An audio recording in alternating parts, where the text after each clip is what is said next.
I've got great news. You know how Trump is a yapper? I mean, like, Donald Trump says a lot and doesn't do a lot. If you remember his first time in office, like every day there'd be a new tweet about how he was going to fundamentally restructure the American government, and then it didn't happen. Well, I've got some good news for you folks. Donald Trump has been threatening, of course, a 25% tariff on Canada and Mexico until those countries both, I don't know, prevent fentanyl from entering the country or whatever, you know, like just fully insane, like I will start a trade war with our closest trading neighbors unless they conform to the demands of my weird culture war bullshit. Then he had a call with Claudia Sheinbaum. That was 2 days ago. And afterwards, he's like, great news, everyone. Mexico has agreed to all of my demands. It looks like things will be fine. Claudia Sheinbaum disagrees. How funny is that? It looks like we're getting another nothing ever happens moment right here. Like a classic one. Maybe we're not getting those damn tariffs, you know?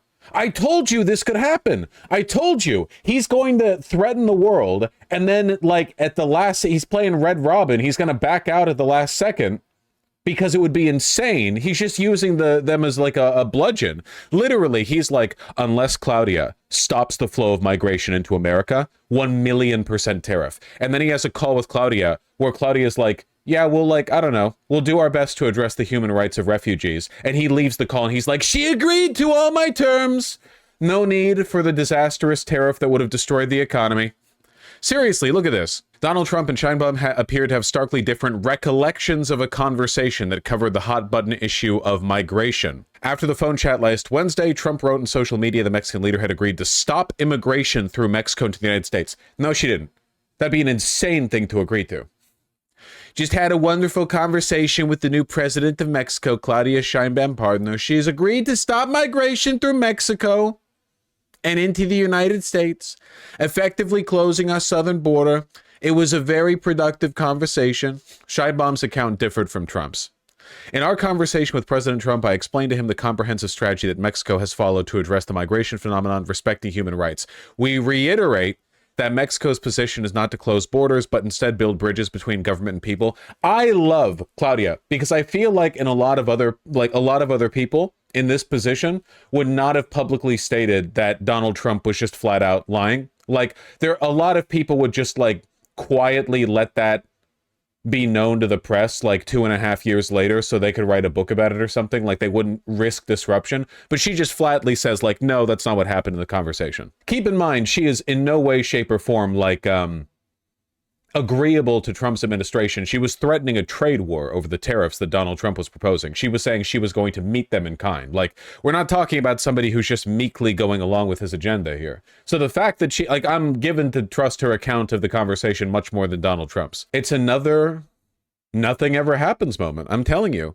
Donald Trump is going to threaten a lot. How much of it is actually going to happen? I'm not saying that a lot of bad things aren't going to happen. I'm not denying that. I'm just saying, like, it's not even day one.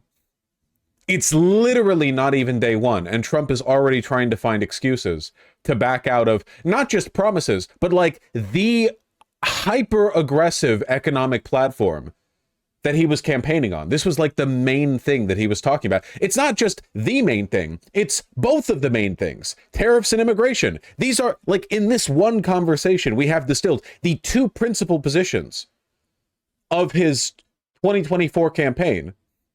And he's already like in the most transparent, flagrant, like, please God, get me out of here way possible, backing out of his position.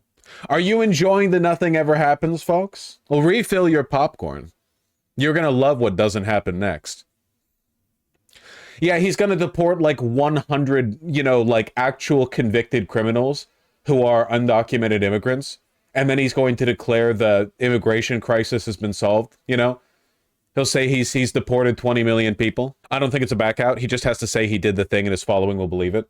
I mean, yeah, for like politics reasons, you know, and that's going to be, it's going to be 4 years of Donald Trump threatening to do a thing, him not doing the thing, and then things staying the same because he didn't do the thing, but him claiming that the country has been made better, and all of his sycophants and cult followers screaming from the rooftops that he improved the thing and the thing has never been this good and it's better than it's ever been before. This is objectively better than doing all the Project 2025 shit though, right? I mean, I hope he still cuts taxes because I would benefit from it. Okay, yeah, let me just hold on. I'm glad he's not doing the tariffs because that would really cut into the Japanese denim budget.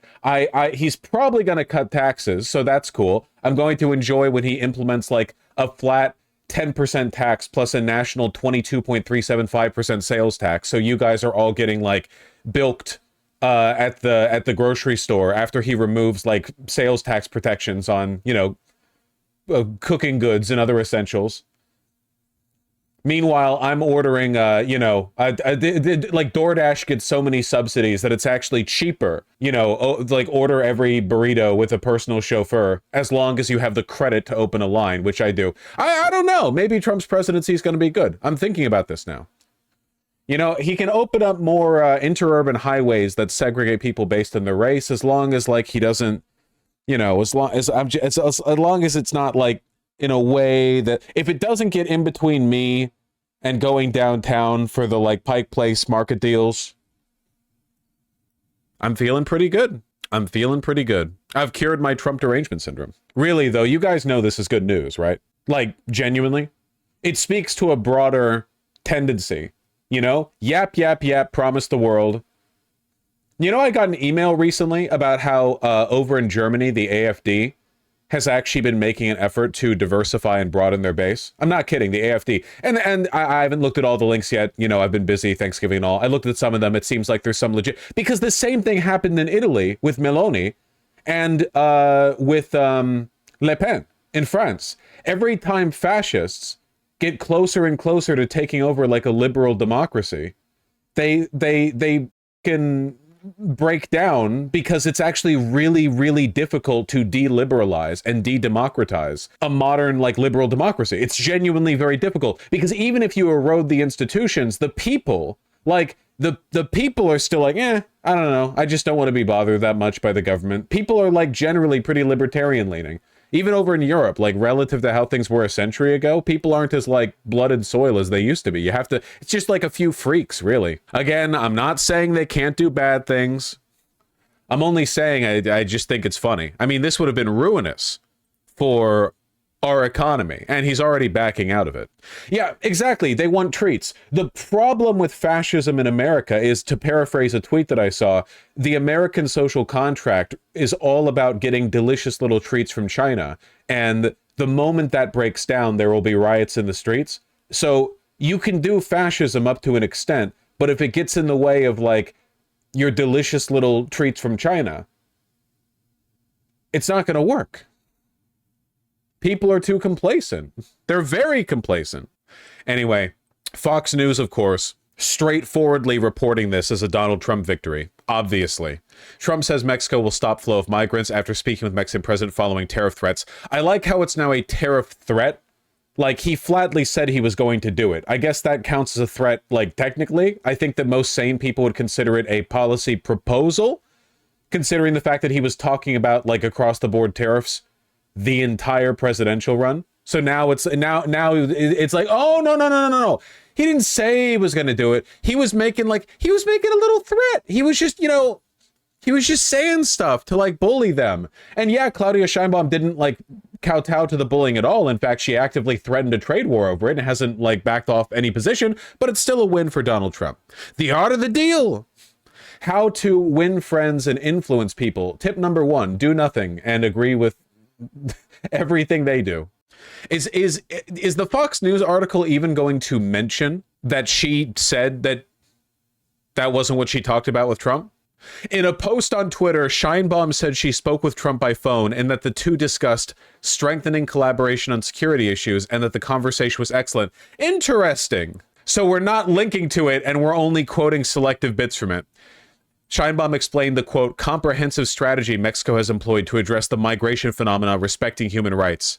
Oh, here we go. Okay, they do include this part. We reiterate that Mexico's position is not to close borders, but to build bridges between governments and between people. Fox News, is there perhaps like a contradiction you might want to address in your article here? Like the headline of the article says that Trump says that another person says a thing, but in the body of the article it says she said a different thing. Like, is that maybe like just a slight contradiction that we might want to address? No one reads past the headlines, and then they start talking about fentanyl. You know, fentanyl deaths are down. Something the Biden administration didn't really talk about, but Trump will take credit for on day one. I'm already seeing all of the like consumer index polls where like the after the election, Republicans are saying that the economy is better now, and Democrats are saying it's worse. I'm already getting do not look at the consumer index poll or whatever. Don't, unless you want to become the Joker, because it's literally like all vibes. It's remarkable. I love that poll. It's unreal. You need to show that poll to every Democratic consultant until they break, and then see what they come up with, you know? Some guy who was born in Massachusetts, who went to Ivy League school, and thinks that the way Democrats win is by, like, offering Pell Grants or something, and then you show him that poll where people think the economy is doing better if they're Republican now that Trump has won, even though he hasn't taken office yet, and show them that over and over and over until they break, and then I don't even know what they'd come up with. Something fierce, no doubt.